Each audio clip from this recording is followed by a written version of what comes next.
to combine the two. Okay, let's continue. What else can a monocyte turn into?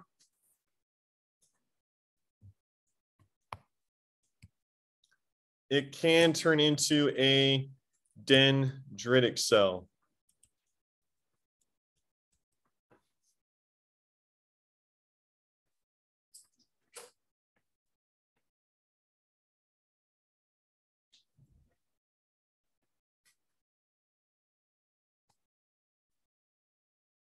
This cell is a messenger.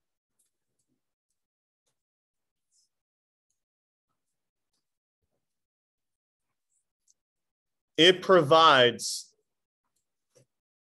a bacteria's antigen to lymphocytes. And you guys have not learned about lymphocytes yet. Those are like the SEAL Team 6 U.S. Marine Corps of your immune system. That's the third line of defense. So I'm going to try to draw this for you so it can hopefully make the best sense for you. So I'm going to really need you to key in on this. Give me a moment to catch up.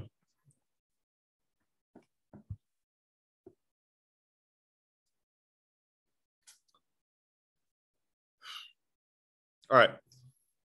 I only have time to explain this once, so listen closely.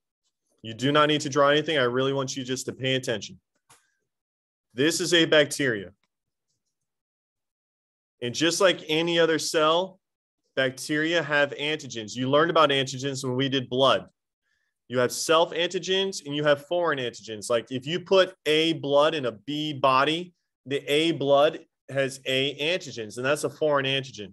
Now, because this is a bacteria, would you say that these antigens are foreign or self? Do these antigens belong to the human or do they not? So are these antigens foreign antigens in which they do not belong in the human body, or are they self-antigens where they do belong in the human body? They are foreign antigens. They do not belong in the human body. What will happen is a macrophage, like that big scary guy drew up in the top left, it is going to destroy this bacteria, completely destroy it. What's that term called where it eats it up? Phagocytosis.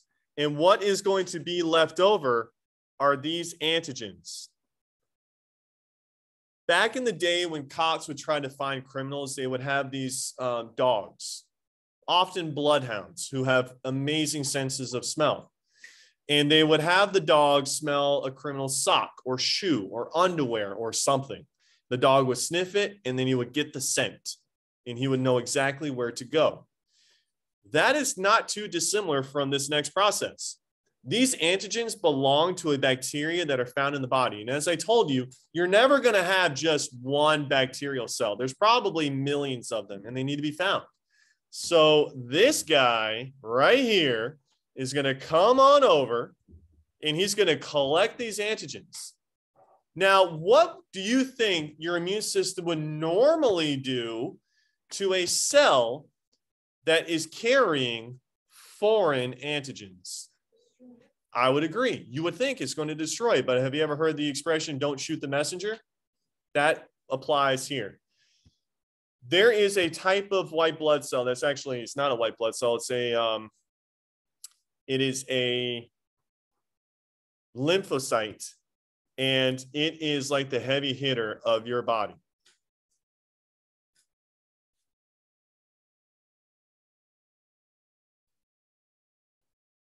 It's like a little bounty hunter. I got my Boba Fett going on here. This is on the hunt for a very, very, very, very specific target. The target is whatever owns that. In this type of lymphocyte, which are called T cells and B cells, I'll teach you those tomorrow, they're going to go all throughout your body hunting that down. What the dendritic cell is going to do is say, excuse me, sir, I found this antigen. It's not mine. Don't hurt me, but perhaps this will help you on your way to find the owner of this antigen. And so this lymphocyte knows not to destroy the messenger, the dendritic cell. it is going to find the owner of that antigen. And it's going to patrol your entire body, head to toe, looking for it. That is part of your specific defense. If there was if Mr. Webb was wandering around the school looking for Lance Thompson, he's not looking for Emma, he's not looking for Emma, he's not looking for Kate, he's not looking for Gwen, he's looking for one student. That is a specific target. That antigen is going to be found on a specific target. So that's what I mean by it is a messenger. It is going to deliver those antigens to the actual hunters of those pathogens. All right, let's get to the next one. Natural killer cells.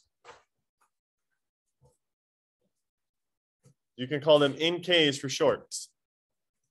Natural killer cells are not phagocytes, which means they do not, quote unquote, gobble up a target and destroy it. That's not what they do. Natural killer cells are able to destroy cancer cells and virus-infected cells.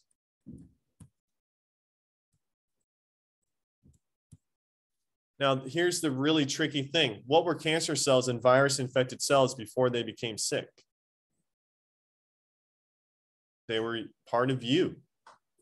So how are you supposed to differentiate healthy you from cancerous you or virus-infected you? It's not easy.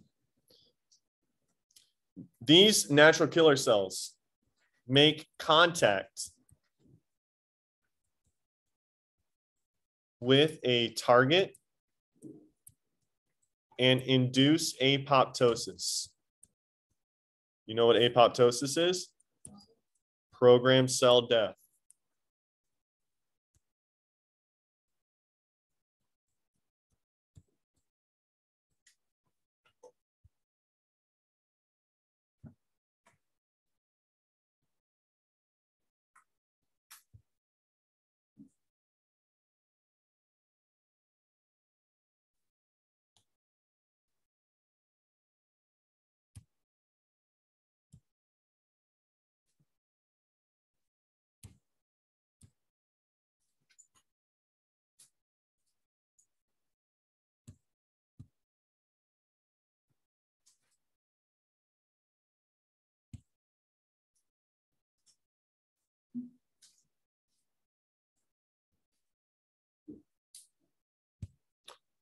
Here is a healthy cell.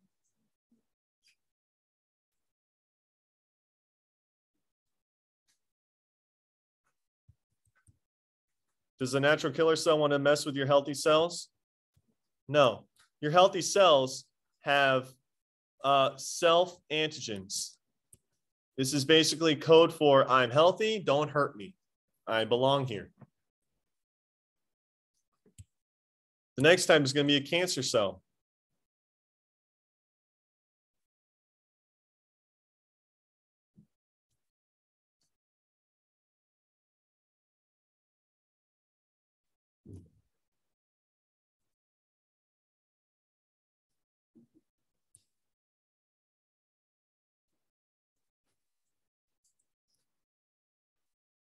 Does it look like a cancer cell has normal antigens when you compare it to the healthy cell?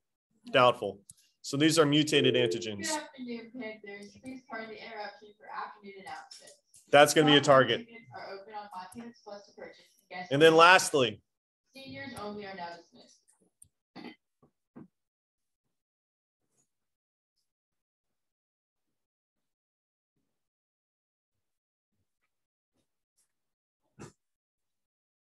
that is not a cigarette. That's a thermometer. This guy's sick. He feels bad. This is a virus-infected cell.